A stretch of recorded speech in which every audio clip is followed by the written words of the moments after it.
সম্মানিত ভিউয়ার্স, আসসালামু আলাইকুম। ভালোবিডি.com বিডি পক্ষ থেকে সকলকে জানাই অভিনন্দন। আজকে দেখতে পাচ্ছেন আমি হাঁসের বাচ্চা ফুটিয়েছি। এখানে কিন্তু বেজিং হাঁস আছে, পিকিং হাঁস আছে, দেশীয় হাঁস আছে। তো আমাদের এখানে কিন্তু কিছু ভুলের জন্য কিন্তু আমরা হাঁসের বাচ্চাটা যে জাস্ট হচ্ছে আপনাদেরকে দেখানোর জন্য আমার অনেকখানি হাঁসের বাচ্চা কিন্তু আমি নিজের হাতে মারছি। আমার কাছে খুব খারাপ লাগতেছে, আসলে এটা আমি ক্ষমা চেয়ে নিচ্ছি। কারণ দর্শকদের উদ্দেশ্যে দেখানো, আসলে আমি তো এটা বুঝিনি।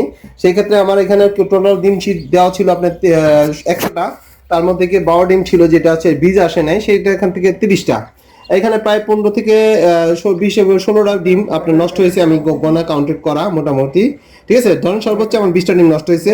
আর যতগুলো আছে ইনশাল্লাহ আমার 60টা বাচ্চা ইনশাল্লাহ সুস্থ সবল বের হয়েছে। তার মধ্যে 2-1টা বাচ্চা যেমন প্যারালাইজ বেরিয়েছে। আমার তেমন একটা প্যারালাইজ বলতে কিছু নাই, এই একটা বাচ্চাই শুধু প্যারালাইজ আছে, আর বাদ বাকি যেগুলো আছে ওগুলো ঠিক হয়ে যাবে। আসলে একটা বাচ্চা প্রবলেম আছে, টোটাল 2টা, ওটা কোনো সমস্যা না। আচ্ছা, এখন আসি আমি কিভাবে হাঁসের ডিম ফুটালাম। এই স্কেলটা একটু লক্ষ্য করেন ভাইয়া, এইটা হচ্ছে আমার মেন জাদুর কাঠি। আমি এক্সাম18 যে আমার বিশ্বাস কি আছে যে এক্সাম18 যে ফল্ট করবে না, এটা টেম্পারেচার দেখাবে। অনেক ইউটিউবাররা আসলে দেখাতে পারে যে এক্সাম18তে ফল করে না, কিন্তু আমার কিন্তু ওকে বিশ্বাস নাই। ডিজিটাল মানে হচ্ছে যে কোনো সময় পরিবর্তন হতে পারে, কারণ এগুলো হচ্ছে রেজিস্ট্যান্সের মান। তো এইটা হচ্ছে জেল কোম্পানির অরিজিনাল একটা ওয়েট বাল্ব। এখানে দেখতে পাচ্ছেন একটা থার্মোমিটার, আর এইটা হচ্ছে আপনার ওয়েট বাল্ব। এই আর্দ্রতার এইটার আমার গাণিতিক একটা ব্যাখ্যা আছে, আমি ইনশাল্লাহ এটা পরবর্তী ভিডিওতে ভালো ভিডিওতে অবশ্যই দেখাবে। আর ভালো ভিডিও মানে হচ্ছে নতুন কিছু চমক, আর চমকটা এই জন্য দেখাচ্ছি, আমি কিন্তু প্রথম দিন থেকে শেষ দিন পর্যন্ত কিভাবে আর্দ্রতা কত রাখতে হবে, কিভাবে কত তাপমাত্রা রাখতে হবে সব কিন্তু বলছি। তারপর একটু বলে নেই আমি যেভাবে করেছি। প্রথম হচ্ছে আপনি ডিম নির্বাচন করতে হবে লাইটে ধরে। প্রথম লাইটে ধরে আপনাকে ডিম নির্বাচন করতে হবে। ডিমগুলো নির্বাচন করার পর আপনি কি করবেন, এই ডিম ধরেন আমি নির্বাচন করলাম, একদম শেপ সুন্দর। ডিমটা নির্বাচন করার পর আমি দেখবো লাইটে বুনগুলো আছে কিনা। তারপরে আমি কি করব, এগুলোকে পরিষ্কার পরিচ্ছন্ন করে ডিমগুলো কিন্তু বিছায় দিব। বিছাই দেওয়ার পরে আপনি কি করব, এই ডিমগুলো রোদে দিব 20 মিনিট। 20 মিনিট দেওয়ার পর আমার মেশিনটা আধা ঘন্টার আগে স্টার্ট দিব। তারপর আমি ডিমগুলো সরু অংশটা নিচের দিকে, মোটা অংশের উপরের দিকে, এইভাবে প্রায় আমার চলবে কতদিন, 24 দিন পর্যন্ত। 24 দিনের পরবর্তীতে আমি হ্যাচিং পিরিয়ডে নিয়ে যাব। পরবর্তী আমি নিচে হ্যাচিং রাখবো। এবং আর্দ্রতা যেটা তাপমাত্রা হ্যাচিং এর ক্ষেত্রে রাখতে হবে আপনার 65 থেকে 70, বা আপনার 72-75 রাখেন, কোনো সমস্যা নাই। আর হচ্ছে তাপ রাখতে হবে 37.7।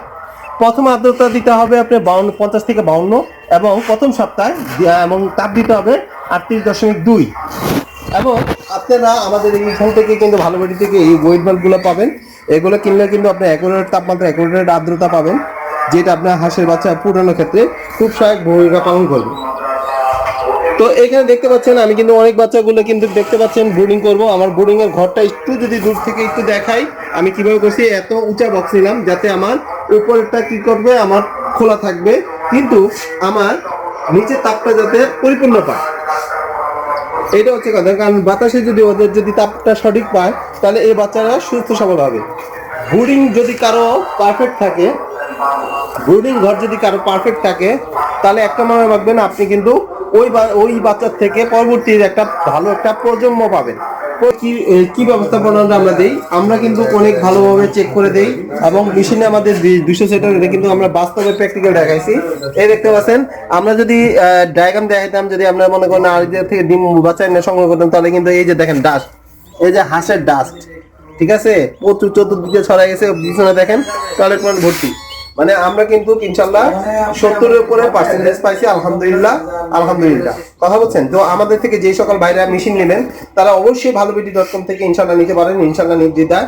আমরা কিন্তু একটা ভালো পার্সেন্টেজ আপনাদেরকে উপহার দিতে পারবো ইনশাল্লাহ, এবং সব ধরনের সহায়তা মেশিনে কিভাবে পার্সেন্টেজ পাবেন সেক্ষেত্রে আপনারা ওই সহায়তাটুকু পাবেন। তো আশা রাখি যে সকল ভাইরা অর্ডার করবেন, আমাদের ডেসক্রিপশন দেওয়া নাম্বারে ভিডিওতে আছে, অবশ্যই যোগাযোগ করবেন।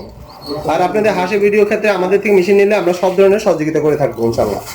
তো আজ এই পর্যন্ত। আমার যেহেতু এখন অনেক কাজ আছে, আমার এইগুলো সব পরিষ্কার করতে হবে। সেকেন্ড কথা হচ্ছে এগুলোকে ব্রুডিং সিস্টেম করতে হবে, কারণ বাচ্চাগুলো অনেক শীত লাগতেছে, ঠান্ডার দিন, যদি গরমকাল থাকলে এত কষ্ট ছিল না। আমি কিন্তু এখন ব্রুডিং এর এবং এগুলো মেশিনটা পরিষ্কার করে আবার নতুন কিছু সেট আপ করবো ইনশাল্লাহ। আবার কিন্তু আমার সামনে কিন্তু কোয়েলের আছে, ডিমগুলো দেখাচ্ছি, কোয়েলের ভিডিওটা আপনার সামনে থেকে পাবেন ইনশাল্লাহ। তো আজ এই পর্যন্ত, আল্লাহ হাফেজ।